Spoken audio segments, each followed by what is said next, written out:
पहला question multi vibrator या किसी भी ट्रांजिस्टर जिस प्रैक्टिकल में भी यूज़ होता है उसमें पूछा जाता है कि हम लोग एनपीएन ट्रांजिस्टर ही क्यों यूज़ करते हैं प्रैक्टिकल में, ज़्यादातर पीएनपी ट्रांजिस्टर की जगह।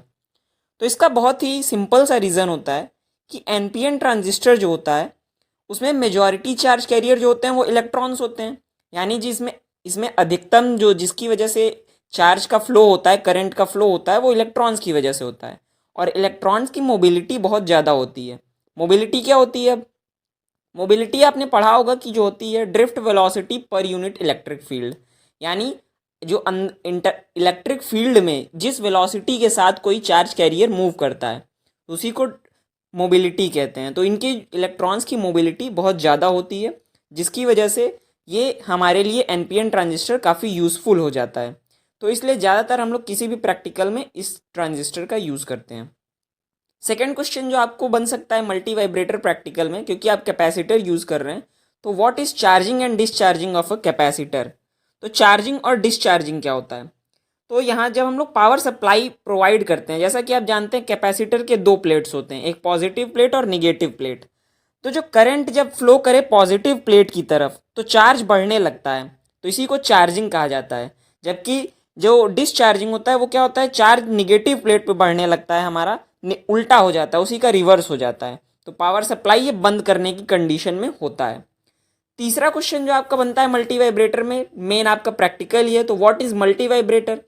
तो मल्टी वाइब्रेटर एक ऐसी इलेक्ट्रॉनिक डिवाइस है जो non sinusoidal waveform as its output, मतलब जो आउटपुट में नॉन साइनोसॉइडल, साइनोसॉइडल क्या होती है, जैसा कि आपने देखा है साइन फंक्शन का आपने ग्राफ देखा होगा, तो उस तरीके का वेव फॉर्म हमें ना मिलकर बल्कि किसी दूसरे तरीके का हमें आउटपुट मिले, ऐसे डिवाइस जो दूसरे तरीके का आउटपुट जनरेट करते हैं उन्हें हम लोग मल्टी वाइब्रेटर कहते हैं।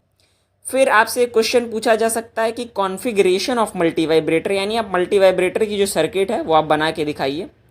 तो आपने प्रैक्टिकल तो मल्टी वाइब्रेटर का किया है, तो उसमें आपने सर्किट डायग्राम बनाया होगा मल्टी वाइब्रेटर का। इसमें भी आप देख सकते हैं जैसा कि दिया हुआ है, आउटपुट हम लोग दो ट्रांजिस्टर यूज़ करते हैं, दोनों की जिस तरीके से हमारा कॉन्फ़िगरेशन होता है हम लोग उस तरीके से बनाते हैं। फिर अगला क्वेश्चन जो इसमें बन सकता है मल्टी वाइब्रेटर में कि what are the types of multivibrator. तो जैसा कि आपने पढ़ा है 3 टाइप के मल्टी वाइब्रेटर्स होते हैं, अस्टेबल, मोनोस्टेबल और बाईस्टेबल। अस्टेबल मल्टी वाइब्रेटर को हम लोग फ्री रनिंग मल्टी वाइब्रेटर भी कहते हैं, मोनोस्टेबल को हम लोग वन शॉट मल्टी वाइब्रेटर कहते हैं, और बाईस्टेबल मल्टी वाइब्रेटर को हम लोग फ्लिप फ्लॉप मल्टी वाइब्रेटर कहते हैं। अब क्वेश्चन बनेगा कि हम लोग कौन सा मल्टी वाइब्रेटर यूज़ करते हैं और कोई दूसरा क्यों नहीं। तो हम लोग अस्टेबल मल्टी वाइब्रेटर यूज़ करते हैं। क्यों, ऐसा क्यों? बिकॉज दे आर, इसके 2-3 रीज़न हैं। पहला तो बहुत ही आसानी से हमें उसमें इनपुट प्रोवाइड करने की ज़रूरत नहीं होती। दूसरी चीज़ जो यहाँ पे लिखा हुआ है, it has automatic built in triggering which switches it continuously between 2 unstable state, मतलब ये इसमें ट्रिगरिंग हमें स्विचिंग कराने की ज़रूरत नहीं पड़ती, इसके अंदर इनबिल्ट होता है, ये खुद से करा सकता है। अस्टेबल मल्टी वाइब्रेटर को फ्री रनिंग क्यों कहा जाता है? क्योंकि ये कॉन्टिन्यूअस स्क्वायर वेव प्रोड्यूस करता है आउटपुट पे अपने, बिना किसी एक्सटर्नल असिस्टेंस के। जैसा कि हमने बताया कि कोई भी इनपुट हमें देने की ज़रूरत नहीं होती है। फिर formula for calculating time constant of charging and discharging, ये भी पूछा जा सकता है। तो ये आपने लिखा होगा कि T/2.303 log VT minus V0/V2T minus VT, ये चार्जिंग और डिस्चार्जिंग के लिए दोनों अलग अलग है, ये भी फॉर्मूला आपसे पूछा जा सकता है। अगला क्वेश्चन जो आपसे पूछा जा सकता है कि आउटपुट वेव फॉर्म्स अलग अलग मल्टी वाइब्रेटर किस तरीके का आउटपुट वेव फॉर्म देते हैं।